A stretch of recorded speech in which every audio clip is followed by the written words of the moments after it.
you hear that, Miss Sutton, right? Mm-hmm. So you need to go ahead and report. Wait for the police to come. Okay. Okay, you can give me a call back. Thank you. You're welcome.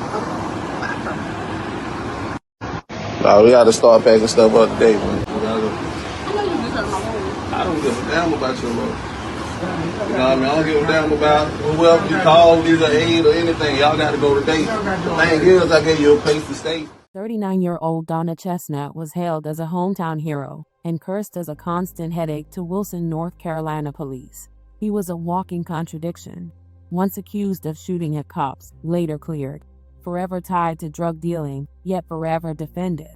To his people, he wasn't a menace. He was a kid trying to do better, even when the evidence screamed otherwise. They loved him anyway. Loved the professional gangster who dressed up thuggery as leadership, who opened businesses like trophies while still moving with the same street corner mentality. They cheered his bravado, his fearless stand against police. But here's the bitter truth. If he wasn't scared of cops, courts, or consequences, what made anyone think he'd be scared of betraying the very community that crowned him king? Welcome to the American Crime Femicide channel.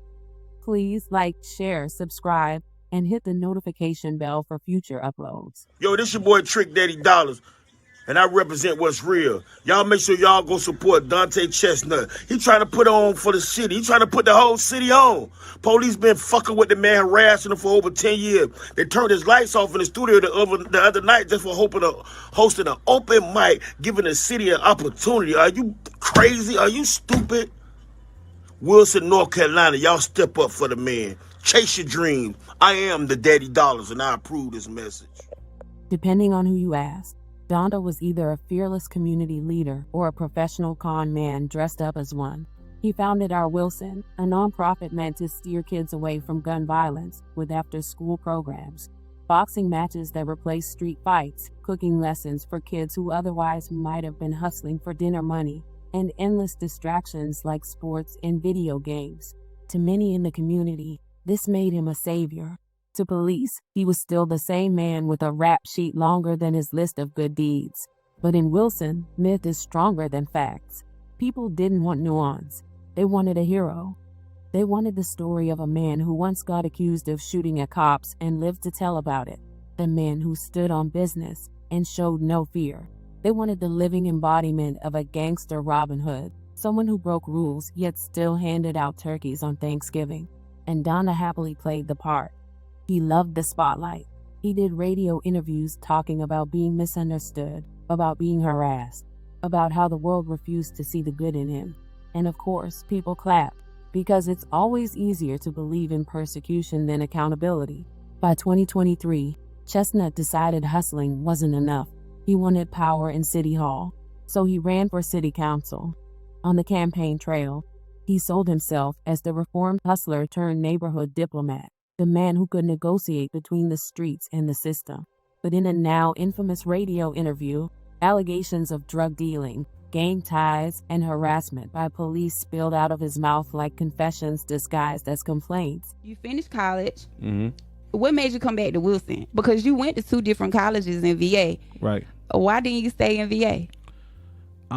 Because I wanted to make a difference in Wilson. Mm-hmm. You know, it was easy doing what I did in Virginia, but let's go back to my hometown where all the rumors, where they was trying to stop me. At the time, there was like, Donta, you a gang leader. This was when I was in high school. I'm out here like, coach, like what they talking about? I'm a gang leader or whatever, you know. And then I wanted to come back and make a difference in front of them same people that talk down on you and try to stop you from growing and all of that type of stuff.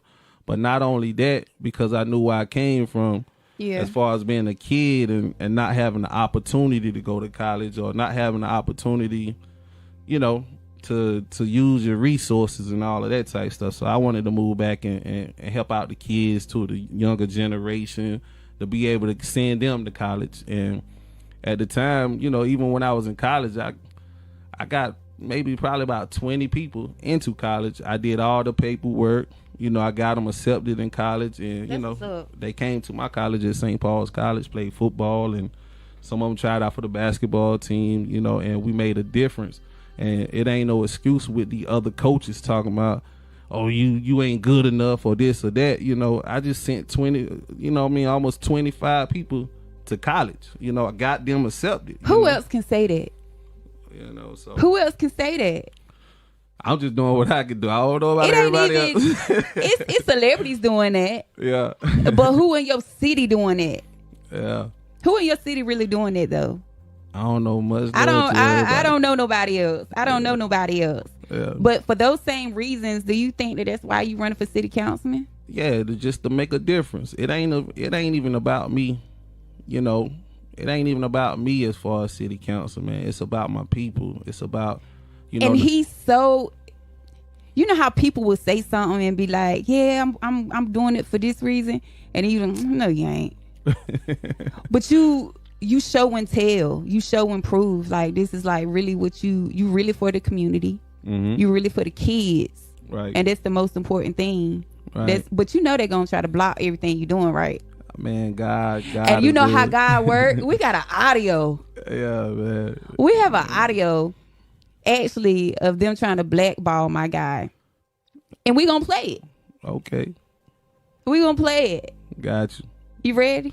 I'm ready whenever, you know, that's, you know, it is what it is, man. Like, I've been going hard. Nah, because we have to show the people that, you know what I'm saying, that it's not you.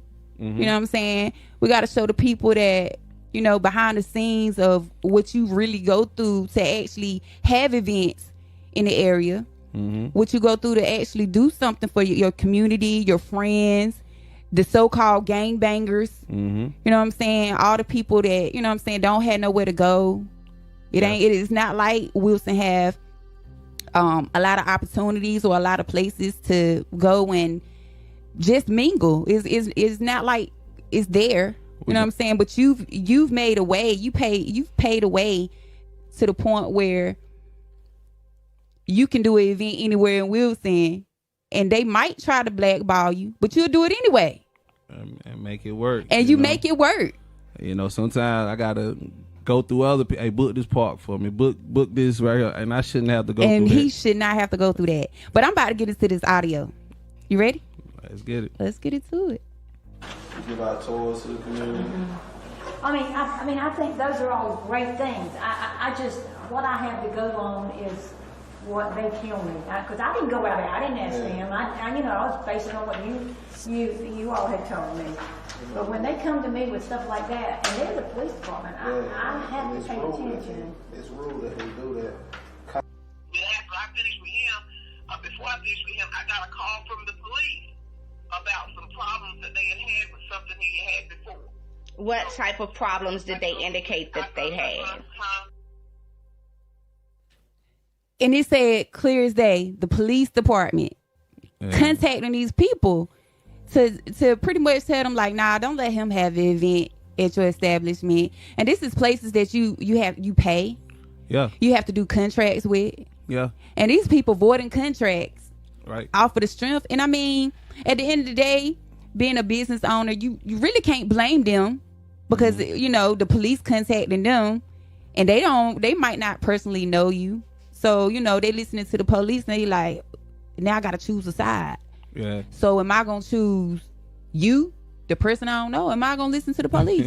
Right. And that's where the line comes where you in a situation where like, well, where am I supposed to do anything at? Where am I supposed to do anything for the kids or for the community if every time I try to do something, the police stepping in my way? Right. You know, and sometimes it make you want to give up.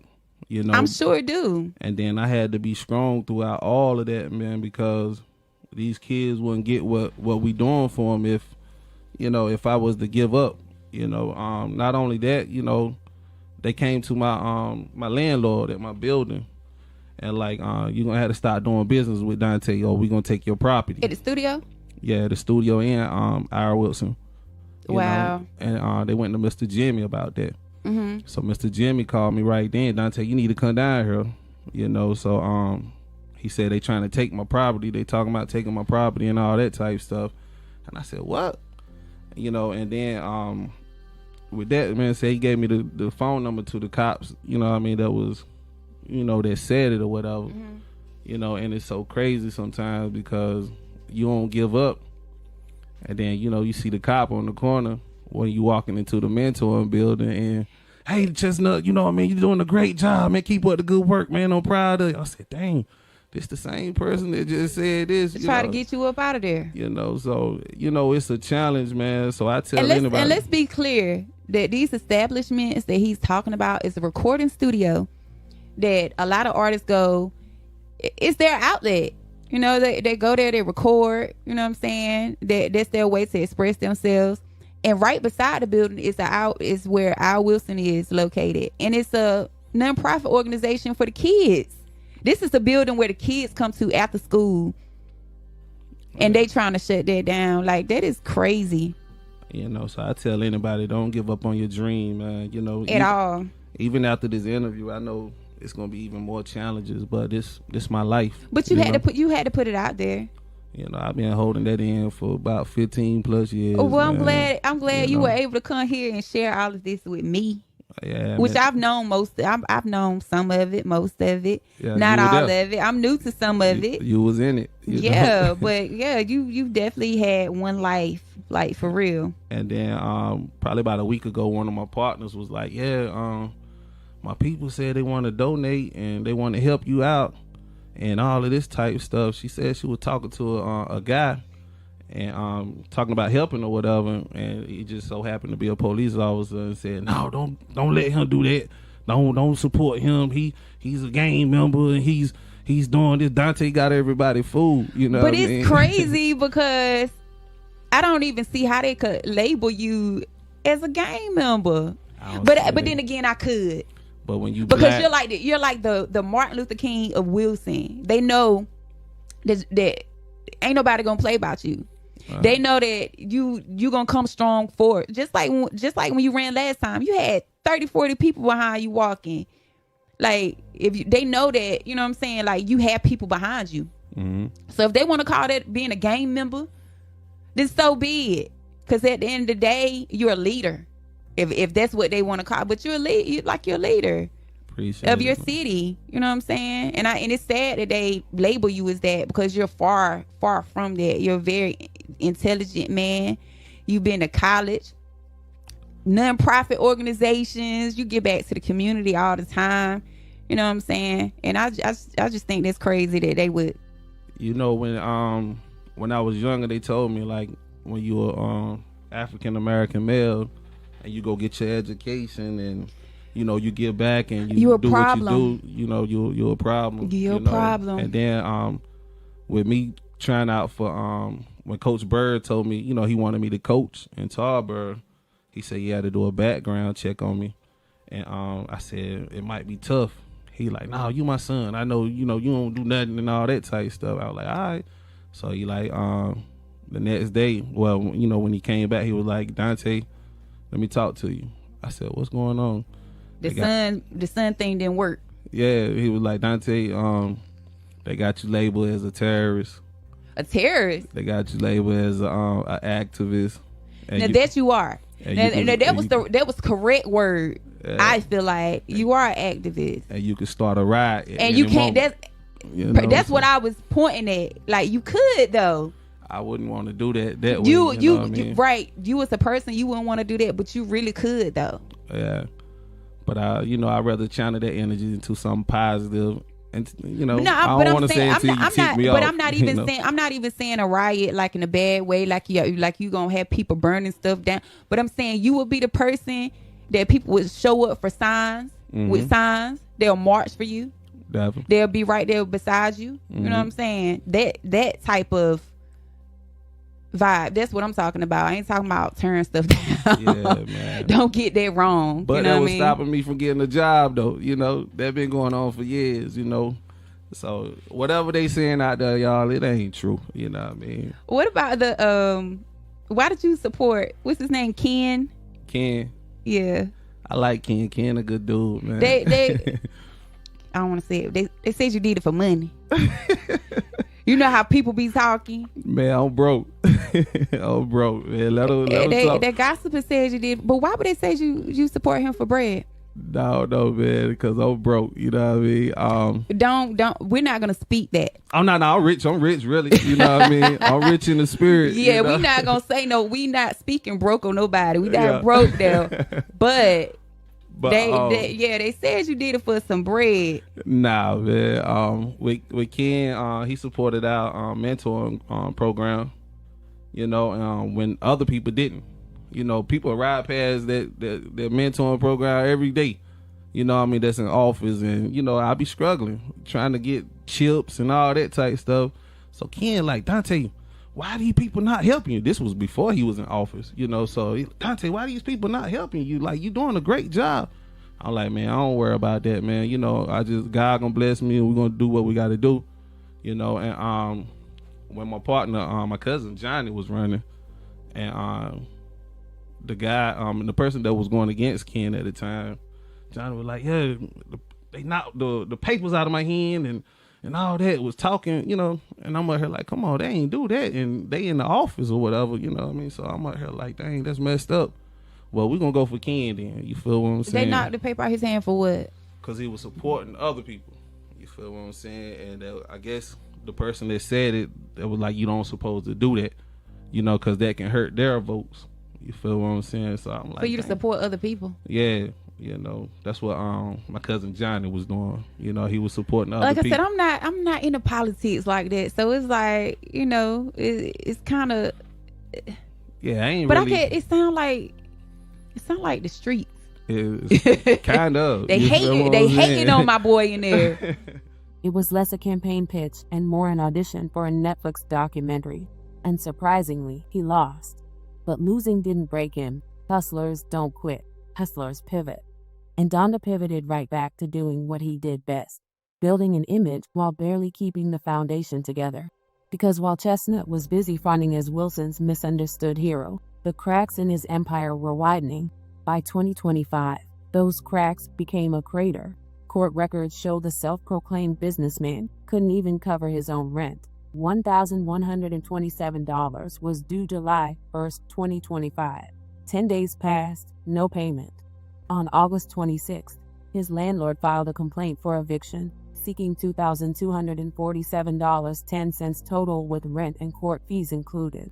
A summons was issued for him to appear in court on September 9th at 8:30 a.m. sharp. The man who prided himself on never backing down from police suddenly ghosted the magistrate. Think about that. The fearless leader who wanted to sit on city council. The hustler who swore he could stare down cops couldn't even stare down his landlord over a $1,127 bill. Accountability wasn't his strong suit. He ran from it like it was an armed officer. But hustlers hustle. And when the eviction clock started ticking, Chestnut came up with a plan. If he couldn't pay his landlord, he'd become one. If he couldn't avoid being evicted, he'd evict someone else. On September 15, desperate and pressed for money, he confronted 44-year-old Natasha Sutton, 21-year-old Avantae Pender, and several others in the house regarding his past due rent.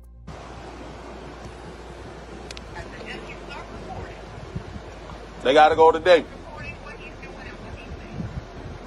What? Sir, you cannot. They can record all they want. So you need to go through a lawyer. They can record all they want. They getting out today. Right, you hear that, Miss Buddy, right? So you need to put in a report. Wait for the police to come. Okay. Okay, you give me a call back. Thank you. You're welcome. Nah, we got to start packing stuff up today, man. I know you just heard my voice. I don't give a damn about your love. You know what I mean? I don't give a damn about whoever you call, either aid or anything. Y'all got to go today. The thing is, I gave you a place to stay, and you ain't have no place to stay. You know what I mean? But I pay, no. What's up with this? No. You all right, man? What? All right. Get them? Okay. I'll do exactly. No, you stay right up. Y'all got to go today. Y'all got to go today. I don't give a damn about what your lawyer say. What? Huh? Huh? No, they got to go today. Okay. They gotta go today. They gotta go today. Okay, man. According to family members, the place was barely habitable, a slum property that Chestnut rented while pocketing cash. Natasha had stopped paying, not because she was lazy or trifling, but because the conditions were unacceptable. But Chestnut didn't see nuance. He saw money he needed, and when money was on the line, he was willing to skip the legal process entirely. Chestnut arrived at the home with his sister, Tiffany, and things escalated fast. He demanded they pay up or get out. His tone shifted, his suspicion grew, and soon he grew suspicious of Avantae before the carnage begins. But what happened next was nothing short of brutal. Donta, the so-called mentor who built his reputation on steering youth away from violence, pulled a gun and unleashed the very violence he claimed to despise. He shot and killed Natasha and Avantae. He also shot another woman and pistol-whipped a man, leaving them injured but alive. 2 dead. 2 more scarred for life. And all because the man who once promised hope couldn't handle the humiliation of his own failures. Police caught Chestnut later that same evening. He was charged with multiple counts of first-degree murder and attempted murder. His sister Tiffany, ever the loyal accomplice, was arrested the next day for helping him try to escape. Court documents allege she scooped up a broken piece of the handgun used in the murders and handed it back to him before he fled. For her loyalty, she earned 2 felony charges, accessory after the fact, and destroying evidence. Well, tonight a tight-knit Wilson community is heartbroken after a shooting leaves 2 dead, including a young man who family says was just weeks away from serving his country. Neighbors tell us the man is now facing murder charges in connection with his shooting was a local mentor. CBS 17's Shanila Kabir joins us live. And Shanila, you spoke to Deborah Anthony. She's the mother and grandmother of the 2 people who were killed, right? We spoke to several family members and friends in Deborah Anthony's neighborhood earlier today. It was an emotional afternoon. They all told me Natasha Sutton was a devoted mother, and her 21-year-old Avantae Pender was just about to join the military. She was just standing in the doorway trying to get you to leave, and you got mad, and you just came out of nowhere with a gun and just aimed fire. Deborah Anthony says she wasn't prepared to lose both her daughter and grandson in the same day. Police say both were shot and killed earlier this week in a Wilson home after what she said was an argument about rent that eventually turned deadly. Everything was messing up in the house. You had to unplug this to do this and all that. She ended up starting staying in an Airbnb, and she just was getting low on funds. She has been asking this slumlord to come fix the stuff 2 weeks after she got in there. Donta Chestnut, a local youth mentor and founder of the nonprofit Our Wilson, is charged with 2 counts of first-degree murder and attempted murder. Officers say Chestnut injured 2 others, Natasha Sutton's husband, Tyron Sutton, and her special needs sister, Tiffany Fogg. She was my best friend. She was like my sister. And I can't understand how somebody could be so senseless to do something like that to her and to my grandson. Deborah Anthony fears the message about her daughter and grandson's death may get lost because of Donta Chestnut's positive impact and mentor role in the community. She asks to not forget he is accused of murder. There's no self-defense, because how can you go to someone's home and knowing that you come in there to cause problem and you come in there with a weapon? My daughter did not own any weapons. In the aftermath, the community that once sang Donta praises now had to confront an ugly reality. Their hero wasn't harassed by police for no reason. Their mentor wasn't just misunderstood.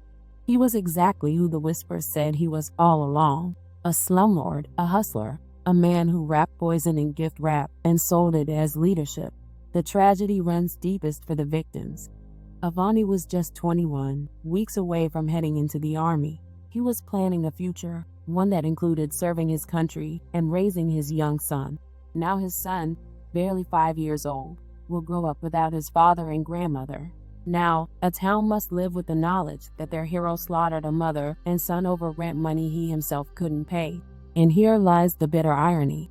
The kids Chestnut once mentored in Our Wilson now have to reconcile that their role model became the very monster he warned them about. The man who claimed to steer kids away from gun violence left a bloodstain on Wilson that no nonprofit, no interview, and no myth-making can ever wash clean.